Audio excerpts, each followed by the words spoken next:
एक जोरदार नारा लगा। नारो भगत सिंह अपने देश की आजादी के लिए अपने प्राणों को न्यौछावर कर दिया। हम क्या है, क्रांति की बात करने वाले लोग नामांकन रैली में पधारे। आपको बहुत बहुत धन्यवाद।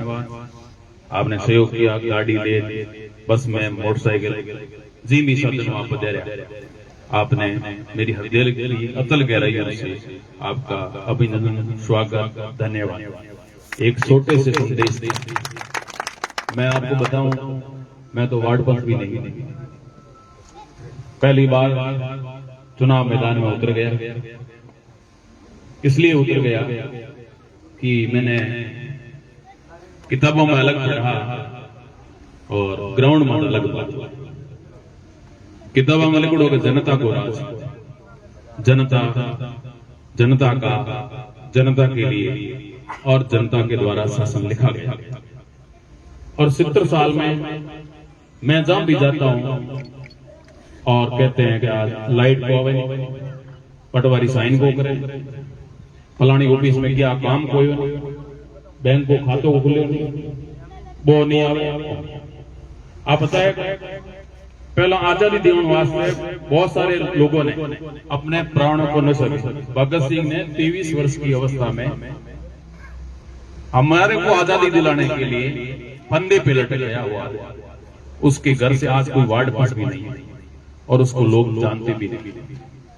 वो व्यक्ति था जिसने आज हम यहां बैठे, नहीं तो इस तरह अंग्रेज इकट्ठे होने नहीं देते। कोई भी आदमी इकट्ठा होता, अंग्रेज पकड़ता, ठोकता डंडा। बड़ा आदमी आजादी दे गया।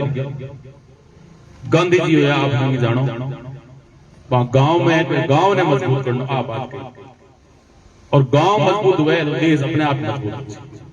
और सीधे सो अपन ऊपर हवाई ज्यादा देखेंगे कि वो मजबूत कर देगा, फलाना आएगा मजबूत कर देगा, कोई मजबूत नहीं करेगा।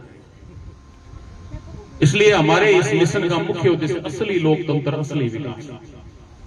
लोकतंत्र, आप किसी ऑफिस में जाओ तो दिखना चाहिए और वहां अधिकारी और कर्मचारी बैठा है, वो आपका काम करेगा तो लोकतंत्र है। क्योंकि उस कर्मचारी और अधिकारी को तनख्वाह आप दे रहे हो। इसलिए हम चाहते हैं हमारा फोन नहीं चले। बाकी लोग कहेंगे कि माने वोट दे दो, आधी रात को सारे काम आ, लेकिन हूं बात भी उल्टी करूं। मैंने कहा मैं आधी रात को मैं कह के मैं भी आ जाऊंगा, और आधी रात को मेरे को नींद आ गई, आप हॉस्पिटल गए, डॉक्टर फोन नहीं लगा, तक आपके तो इमरजेंसी है, काम आएगी। मेरी बात राइट होगी? नहीं होगी। कोई थाने के आधी रात को सारा काम आओ, बात होती है। आधी रात को मैं अवेलेबल हूँ, आधी रात सारा काम आओ हूँ, मेरे फोन बंद आ गया, रेंज में नहीं है, और थाने में गया और थारो काम नहीं हो जिन्हों आधी रात के काम आए। लेकिन आप जैसे ही पुलिस थाने में घुसे, थानेदार के पास आके कराया, चाय लाऊं, कॉफी लाऊं, और जैसे हॉस्पिटल घुसे, तबीयत खराब है, क्या दे, आओ फटाफट। क्यों? क्योंकि हम सब लोग यहाँ बैठे हैं टैक्स पेयर। आप 100 रुपए खर्च करते हो, 18 रुपए गवर्नमेंट में जमा होता है। जो भी आप कोई भी कर दो, कपड़ों लाओ, अंगूठी लाओ, कहीं भी लाओ, 18 रुपया गवर्नमेंट में जमा हुए जना गवर्नमेंट चले। गवर्नमेंट करने कोई मशीन नहीं है कि पहिया सापन की कोई मशीन नहीं। जनता का पहिया अपना अपना ऊंचा जाए और पासा। हूं जिस 500 ले लो, 200 पासा पकड़ा दो, और थे मेरा जिंदाबाद लगाओ, सलाम जी बहुत भले आदमी, 200 दिए लड़ने, ये तो मैंने 500 है, वापस 200 दे दिया, आप खुश हो गए 200 दे दिया, लेकिन मैंने आपसे 500 ले लिए, ये पता नहीं। तो हम उस मिशन में आए, जनता को जागरूक करने के लिए 5 साल राजस्थान के कोने कोने में घूमे, और हमारे डॉक्टर अशोक चौधरी जिन्होंने हर ऑफिस से कागज निकाले। हम जो बात कर रहे हैं वो कागजों वाली बात कर रहे हैं, कागज में ऐसा लिखा है, बाकी लोग तो कागज की बात नहीं करें। और मैं भी यही कह रहा हूं कि जैसे ही मैं आपके गांव में आऊंगा, मैं मेरे सारे मुद्दे आपको स्टाम्प पे लेके दूंगा। ये पहला व्यक्ति हूं मैं, गुड़ामालानी विधानसभा का स्टाम्प पे लेके दे रहा हूं, कोई नहीं देगा आपको, हमारी गाड़ी। स्टाम्प पे लेके थारे को जमीन है थाने स्टाम्प वाल लेन दे दे तो वो थाऊ ले सके नहीं और ले तो स्टाम्प पड़ी हुई और भी हाथों हाथ मुकदम हुए एमएलए रे मुकदम हुए बस एमएलए नीचे आओ। मैं मेरे सारे काम आपको सौंप रहा हूं और सौंपूंगा लिख के सौंपूंगा। ये मेरे मुद्दे हैं इसको मैं पूरा करूं। ये मैं लिख के पहला आदमी आपको लिख मैंने कहा मैं तो वार्ड पर्ची नहीं लेकिन मेरी बातें ठीक इसलिए करता हूं कि मैंने ये चीजें पढ़ी इसलिए कर तो सारे कागज निकाले इसके कागज निकाले नर्मदा नहर कंपनी के कागज निकाले फसल बीमा के कागज निकाले कागज में अलग लिखा हुआ है वो अलग लाल कागज बीमो आयो मैं भी नहीं रे हड़ताल में हो और कितो बीमो आयो 2 रुपया 3 रुपया और 4 रुपया। अब मैं क्या मेरे गाड़ी है इंगो बीमो और गाड़ी कहीं हुई है तो बीमो 2 रुपया देते मेरी आई लेकिन अपने को 2 रुपए में कौन सा जीरा होता है मेरे को कौन सा नुकसान हुआ कोई जीरा हुआ 2 रुपए की बात नहीं हुई नहीं। ये पैम्पलेट में गांव गांव जा रहा हूं बांट आपको भी दे दूं मैं कोई हवाई बातें नहीं करता। इस पैम्पलेट में मुद्दे लिखे हुए उसमें से कुछ मुद्दे ऐसे हैं जिस पे हमने काम किया और पास तक पहुंच गए। जैसे कई जगह हमने गांव में फसल बीमा योजना को विधिवत लागू करवाया क्योंकि गांव का सहयोग जरूरी है और गांव का सहयोग नहीं है तो फसल बीमा योजना लागू नहीं होती। और फसल बीमा नियम से लागू हो गई तो मैं दावे के साथ कहता हूं कि थारे यदि जीरो खराब करे तो भगवान करे खराब नहीं खराब हो जाए बादरी खराब हो जाए तो 5-5 लाख रुपया आपके खाते में आई हमारी गारंटी वो कागज में जो संसद में पारित हो कागज ठीक है। लेकिन मैं कागज नहीं थाने दियो कि नहीं को दे भी लियो सूचना का अधिकार कर लियो माने को दिया ये कानून बन रहा है सूचना का अधिकार कोई भी गवर्नमेंट कागज आप ले सको ये कागज में लियो टीम लिखो कागज में आप लोग पढ़े लिखे लोग आप सर्च करके पढ़ भी सको। पहला मुद्दा हमारा फसल योजना के सभी नियम को लागू करना और किसानों को खेती के घाटे से बचाना। अब फिर आप मस्त हो जाएंगे कि आपकी बारिश नहीं हुई तो कोई घाटा नहीं पैसा मिलेगा उससे बाद काम होगा और ये काम हम गारंटी से करेंगे। ये नहीं कि आप जीत गए फिर नहीं करेंगे तो वो स्टाम्प लिख के दे रहा हूं ये काम मैं गारंटी से करूंगा। दूसरा है केयर कंपनी यहाँ है।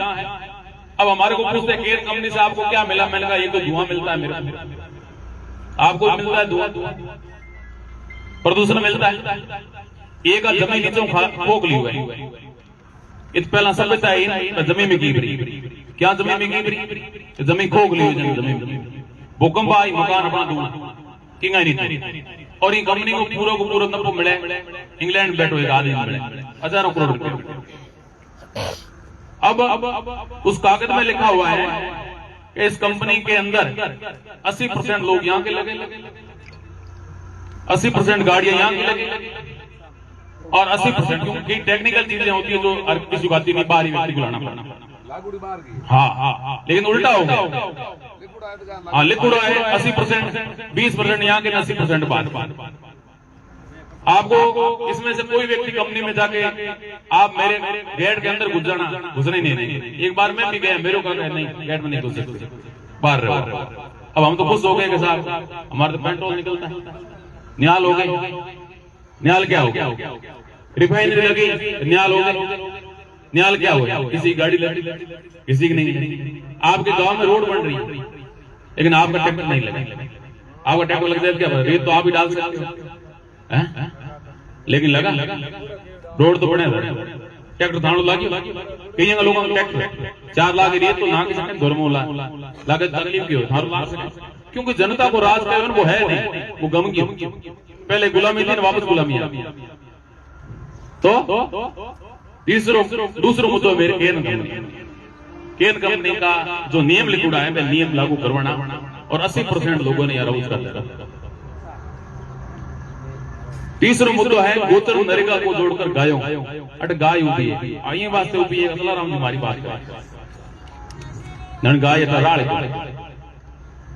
क्योंकि इंगी बात को एक आवारा नहीं है, बेन बेसारा बेसारा आवारा नहीं, आवारा सब गलत है, आवारी गई आवारी अपनी कणी कणी छोड़ आओ भी जाके इंगी जमी पड़ी आ गाय यानी जमी पड़ी गोजर पड़ी हर गांव में पड़ी इंगी जमी पड़ी इंगा रुपया पड़े ये गाय की जमी पड़ी ये गाय का रुपया पड़े गवर्नमेंट अरबों रुपया पड़े।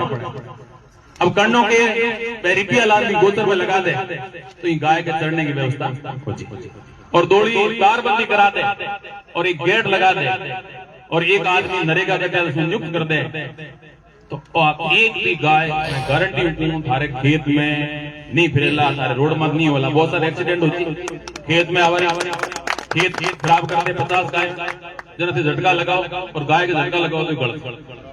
मारो प्रमुख से मुद्दों गाय ने गायों के लिए हमने आंदोलन किया था, काफी चीजें हमने आदेश करवा दी। एक आदेश करवा दिया गोचर को नरेगा जोड़ने का आदेश करवा दिया, लेकिन उतने पैसे हम नहीं निकाल सकते हैं जितने सत्ता में हो। अब तो कागज से लड़ रहे हैं और उसके अंदर चले गए और लड़े। ठीक है, तो तीसरा मुद्दा है गाय खड़ी है। गाय अभिनव राजस्थान पार्टी की सरकार आई रही यहाँ माने गुड़ा मंगने चालियो तो एक भी गाय नहीं तो बाजार में दिखेला नहीं रोड में फायदों की गोचर विकसित करने फायदों के आप हुई अपनी गया ने पर ले जा 4 और पासी घर ला आपके पुत्र को फायदो हो क्योंकि बहुत सारी वहां घास फैलती है और बहुत जमीन पड़ी है 500 1000 बीघा पड़ी गोचर ऐसा तो तीसरा मुद्दा है गोचर नरेगा। चौथा मुद्दा है नर्मदा नहर परियोजना। मैंने कहा 1999 में बनी, 2001 में हैंगी गांव में मीठो पानी और सिंचाई के लिए पानी की व्यवस्था करनी। अब केवल में रुपया कोई ठोक दिया थाने का ठेकेदार लोग 10 लाख रुपया मकान बना और ठेकेदार 10 लाख लेकर भाग मकान क्यों बने बस गए ना रुपया कौन पैया है मैं क्या नहीं पैया तो हाँ लेकिन पैया को गलत उपयोग कर दिया और जबकि जितो अब बनाने चाहते बने भी नहीं, अलग से बजट जारी करना पड़ेगा क्योंकि बजट बन नहीं रही है हो नहीं रहा। तो हम इस जो कागज में लिखा हुआ है नर्मदा नहर परियोजना को इसको पूरा करवाएं क्योंकि किसान को जब पानी की सुविधा हो जाए और खेत तो है ही और लाइट मिल जाए तो कोई तकलीफ नहीं। अगला मुद्दा है मेरा जो विद्यालय और महाविद्यालय, क्योंकि मैं शिक्षा से जुड़ा हुआ और मैं बच्चों को देखता हूं तो बड़ा दर्द पीड़ा होता है। मैं सुनता हूँ फलाने स्कूल में 3 मास्टर, फलाने कॉलेज में एक ही प्रिंसिपल, अब बच्चा से लेकिन क्लासें होती नहीं, लेबोरेटरी है नहीं, साइंस के सब्जेक्ट के अंदर यूं बच्चा पढ़ रहा है और पढ़ के क्या करेगा जब उसको प्रायोगिक जानकारी नहीं। तो ये मेरा मुद्दा है कि जो सरकारी विद्यालय और महाविद्यालय जिनके अंदर शिक्षक नहीं उनके शिक्षकों की नियुक्ति करवाना। एमएलए के बाद बहुत सारे पोवर होते वो काम को करवा सकते हैं, ये हमने पढ़ा और लिखा हुआ है कागज। छठा मुद्दा है मेरा ग्राम पंचायत क्योंकि हरियाणा में देखते सारे मेडल हरियाणा वाले लाते क्यों लाते वहां खिलाड़ी बहुत है। क्यों खिलाड़ी है कि उनके हर गांव में खेल मैदान है, स्टेडियम बने हुए हैं, लेकिन अपने यहाँ है विधायक अपने कोटे से भी ये काम करवा सकते हैं। कितने ही गांव में कोटे का बहुत सारा पैसा आता है, उससे ये स्टेडियम बनाए तो बन सकता है। तो मेरा ये है प्रत्येक गांव के अंदर खेल स्टेडियम का निर्माण करना ताकि यहाँ के बच्चे खेल कर ओलंपिक में जाए और मेडल लेके आए। जिस तरह हरियाणा का नाम हो रहा है वैसा राजस्थान का नाम भी करें, ये मेरा मूल उद्देश्य। मेरे वादे बड़े सरल, मैंने कहा मैं किसी की आलोचना नहीं, वो बुरी वो बुरा वो व्यक्ति बुरा फलाना कोई बुरा नहीं, सारे लोग अच्छे, क्योंकि जनता चुनती है, बुरे को चुनती नहीं, फैसला जनता कर रही है, कोई बुरा नहीं है। अपन कहते हैं फलाना बुरा है, बुरा नहीं, ठीक है। इसलिए सरकारी कार्यालय में जनता को उचित सम्मान दिलाएंगे, ये हमारा असली लोक असली विकास का प्रमुख मुद्दा है। कि आप किसी ऑफिस में जाएंगे, एक सरकार से एक लेटर जारी करवाना और वो लिखते हैं कि कोई भी व्यक्ति आपके ऑफिस में आए उसका सम्मान करें, मतलब उसको ढंग से बात करें और पूछें क्या काम आए, और आपके काम बैठो बस काम करके मैं दे रहा हूं तो हेलो। अब उसके लिए किसी से फोन करवाएं, अब किसी से फोन करवाएंगे, कभी फोन लगता भी नहीं। मेरा तो घर यहाँ है, मैं तो बिजली घर के सामने, मैं यूं कहता हूँ आपके लाइट की समस्या ऐसे खत्म हो जाएगी क्योंकि बिजली घर के सामने बैठा, जब भी डीपी नहीं मिले मैं आ जाऊंगा हाजिर। एमएल लोगों तो रह जाओ, तकलीफ बिजली घर के सामने, कोई बिजली घर के सामने नहीं, यहाँ गुड़ा में तो कोई रहता नहीं। सारे लोग आते हैं वोट देकर, फिर कहते हैं कि यार काम नहीं हो रहा, लाइट नहीं आ रही, वो नहीं आ रही, नहीं आ रही लाइट कहां से। मैंने कहा गुड़ा मलानी की ये तहसील सामने हड़ताल होती, मैं भी उसमें भाग देता हूं कभी कभी, लेकिन उसमें कोई भी विधायक बैठा मैंने आज तक नहीं देखा। 18 साल तो मेरे को हो गया। मैंने कहा वो विधायक को यहाँ बैठना चाहिए, काम नहीं हो तो कम से कम लोगों के साथ बैठे, ये तो हो ही सकता है, और साथ में बैठ जाए तो काम अपने आप हो जाए। आप विधायक बिजली कर चला जाएगा नहीं तो उसको डीपी अपना दीजिए, उसको फोन करने की जरूरत नहीं। इस तरह तो सरकारी कार्यालय में आप सबका सम्मान, क्योंकि ये 26 जनवरी 1950 में राज आपका, हम नहीं कह रहे हमारा राज आएगा, नबी नवराज समाज पार्टी का राज आएगा, नहीं, राज आपका, आपके राज को पुनः स्थापित करना है। दिया था आप, लेकिन क्योंकि हम भावुकता में आ गए, हमारे को लगा ये आदमी ठीक है, इसको वोट दे देते हैं। उसने कह दिया राज आपका नहीं, मेरे को 24 घंटे फोन कर देना, मैं काम करूंगा। आपको क्यों फोन करूं? आपका काम अलग है, हमारे फोन का काम, फोन के लिए कर्मचारी बैठा रहे। अगला मेरा प्रमुख मुद्दा है कि मैं इतिहास को हिस्ट्री पढ़ी, और प्रमुख मुद्दा गुड़ा मलानी को पर्यटन स्थल, जो पर्यटन स्थल यहाँ हमारा आलम जी का दौरा है वो वर्ल्ड प्रसिद्ध। ऐसे कैसे अरब के लोग यहाँ आते हैं और यहाँ से रेत लेकर जाते और घोड़े के नीचे रखते थे कि घोड़ा शक्तिशाली होगा। ऐसी धरती हमारी। मैं चाहता हूं इसको वर्ल्ड स्तर पर प्रसिद्ध किया जाए। अब वर्ल्ड स्तर प्रसिद्ध करने से क्या है, क्योंकि मैं राजस्थान हिस्ट्री कांग्रेस का मेंबर हूं और इंडियन हिस्ट्री कांग्रेस का मेंबर हूं, गुड़ा मलानी का एकमात्र हूं, और मैं यहाँ बहुत बड़ा सेमिनार, इंटरनेशनल सेमिनार ठुका दूंगा। और जब इंटरनेशनल सेमिनार हो गया तो पूरी दुनिया को पता लग जाएगा गुड़ा के अंदर एक ऐसी जमीन है जहां अरब के लोग आते थे, वो जमीन को घोड़े के नीचे रखते, देखता घोड़ा शक्तिशाली हो। ये काम मैं कर सकता। और जब ये विदेश में प्रसिद्ध हो गया तो हजारों बार के लोग यहाँ आएंगे। हजारों बार के लोग आने से फायदा क्या होगा? गाड़ी वालों को फायदा होगा, चाहे वाला अंग्रेज आए रुपया खड़ा लेना होगा। ये दौरे में अंग्रेज ढूंढ गया, फोटो खिंचाऊं ढूंढ गया, दुबई में से दौरा है। और जब यहाँ आने शुरू हो गए तो गाड़ी आड़े, कोई अपना आदमी, बस आड़ो, चाड़ो, होटल आड़ो, किसानों की सारी सब्जियां वगैरह सांगरी ये सारे लेके जाएंगे।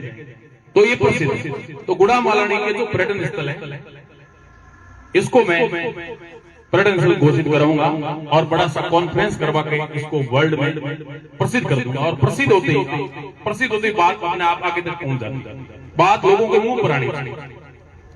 मैंने एक दिन लोगों को कहा था, मैंने कहा बात आप मेरी करनी शुरू कर दो, कौन जीत रहा? तुलाराम जीत रहा है, मैं जीत जाऊंगा। लेकिन आप क्या करते हो, जब बातें करते हो फिर दूसरी बात कर देते हो। जब आपने शुरू कर दी ना, आपको कोई पूछे कौन जीत रहा है, तुलाराम जीत रहा है, तो मैं जीत जाऊंगा, गारंटी जीत जाऊंगा। और आपने कह दिया कि यार जीते तो कौन, तो बात बहुत बड़ी होती है। बूढ़े का 32 दशम की भाई का काम है कि नहीं? थाने में कौन जीतेगा? तुलाराम जीते। कौन जीते? तुलाराम जीते। तो जी। और बात दुनिया में चली गई, आलम जी का धोरा घोड़ों का सलमान की जमीन ऐसी धुलनी आ गई, ऑटोमेटिक लोग यहाँ आए, क्योंकि बहुत सारे रिसर्च मैं चीज पढ़ा जो यहाँ दुनिया में भटक रहे हैं। यहाँ जोधपुर यूनिवर्सिटी की टीम यहाँ आके ये बबूल के रिसर्च कर रही है, लेकिन यहाँ के लोगों को पता ही नहीं। मैंने कहा ये जमीन पड़ी आप किसानों दोहरे, इनकी कंप्यूटर चिप बढ़ गई। ये मैं बोल रहा हूँ ये चिप के माध्यम से कंप्यूटर में जब चिप बनी, आपकी रेत की वैल्यू किलो में बिकी। ये मेरे को पता है क्योंकि मैंने उस कॉन्फ्रेंस को सुना और उस कागज को पढ़ा। अब आप देखो रेत है, लेकिन रेत बड़ी काम की, ऐसी रेत दुनिया में कहीं नहीं जैसी हमारे यहाँ। क्योंकि ये सीमेंट से मजबूत है। आप इसकी रांग भर लो, आपका मकान 100 साल तक है। क्योंकि ये जब बारिश होती है ये सिकुड़ती है, गारा नहीं बना, ये ऐसी रेत है। और दुनिया में काम होना शुरू हो गया। अमेरिका के लोगों ने तैयारी कर ली है, क्योंकि इंग्लैंड के लोग यहाँ आए थे, उस तरह अमेरिका के लोगों ने तैयारी कर ली है। रेत कहाँ मिलेगी? रेत तो बाढ़ में मिलेगी। ये कंपनी वाले कैसे आए? कब सरकार को ठेका लेके हजारों करोड़ रुपए तेल लेके जा रहे हैं, हमारे को पता ही नहीं। मैं तो कहा इसका 1% भी आपके खाते में आ जाए और आपके काम आ जाए तो आप सबके पास में बढ़िया बढ़िया गाड़ियां होंगी। 40-40 लाख 50-50 लाख गाड़ी में घूमेंगे, क्योंकि तेल आप लाए किसी के, और इसका घाटा भी नीचे आप हो। लेकिन हमने कभी ये बात ही नहीं की, बोर्ड इसलिए दिए ही नहीं। तेल आपके गांव में आए तो उसको पूछो भाई किस लिए बोर्ड दें, क्यों बोर्ड दें, कोई योजना बताओ। वो कहेंगे फलाना बुरा, फलाने को जेल में डाल दूंगा, फलाने के लिए ये कर दूंगा, फलाना कर दूंगा।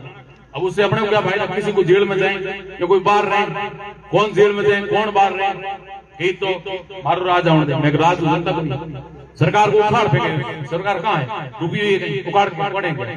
नए लोग आते हैं, पुराने चले जाते हैं। सरकार तो वो है, अधिकारी कर्मचारी वो के वो है, सरकार कहीं उखड़ती नहीं है। अब वहां तो जिम्मेदारी जिसको मिली है वो व्यक्ति हट जाता है, जनता दूसरे को बैठा देती है। यही होता है, बाकी कुछ नहीं होता। अगला 8वां मुद्दा है चिकित्सालय के लिए खाली पदों को भरकर। जैसे मैंने कहा यहाँ एक्सीडेंट हो जाए सीधा अहमदाबाद जाना पड़ता, क्योंकि और तो बड़ी बुढ़ा माना उसमें 7 पोस्ट है। मैंने कभी 7 को 18 साल में भरी हुई नहीं देखी। एकमात्र डॉक्टर बैठता है, वो भी कभी कभार ट्रेनिंग करने चला जाता है किसी हॉस्पिटल खाली। अब यहाँ किसी को एक्सीडेंट हो गया, टांग के लग गई, तो सीधा उसको यहाँ पर सांतोर जाना पड़ेगा या अहमदाबाद। डॉक्टर यहाँ पर ही बैठ सकता है। लेकिन कहीं हमने ध्यान नहीं दिया, एक्सीडेंट हो गया भागो अहमदाबाद। अब अहमदाबाद जाएंगे, जब यहाँ ये ऐसी व्यवस्था हो जाए तो समय बच जाएगा। और एक्सीडेंट में इमरजेंसी होती है, तुरंत उसको इलाज चाहिए और तुरंत इलाज बुरा मामले हॉस्पिटल मिल जाएगी। तकलीफ क्या है? कोई तकलीफ नहीं। यदि जनप्रतिनिधि चाले तो कोई काम हार्ड नहीं है, सारे काम हो सकते हैं। पद क्यों बनाए? हॉस्पिटल बनाया है, खर्चा किया, क्यों किया? हमारा खर्चा करते हैं, क्यों खर्चा किया भाई? आपने हॉस्पिटल बना के छोड़ दिया, हमारे पैसे लगा दिए, अब उसमें डॉक्टर नहीं तो हम हॉस्पिटल से क्या करें? कोई काम आएगा? या नहर नर्मदा नहर के बना दिए, बड़े बड़े भवन बना दिए, लेकिन उसमें कोई बैठता नहीं, तो वो क्या काम आएगा? कोई काम नहीं, अपने काम नहीं आना। इसलिए यहाँ तो बढ़ाओ मत, बढ़ाओ तो उसमें आदमी रखो, ताकि हॉस्पिटल ऊपर लिखा हुआ अस्पताल 7 डॉक्टर, अंदर जाओ एक ही। अब क्या करें? सांतोर जाओ या अहमदाबाद जाओ, यहाँ तो है नहीं। अब हमने वोट किस लिए दी? मैं कहीं पूछता तो वोट क्यों दी? वोट तो क्यों दी बताइए? इसलिए तो ये मुद्दा रहेगा मेरा, जनता और तो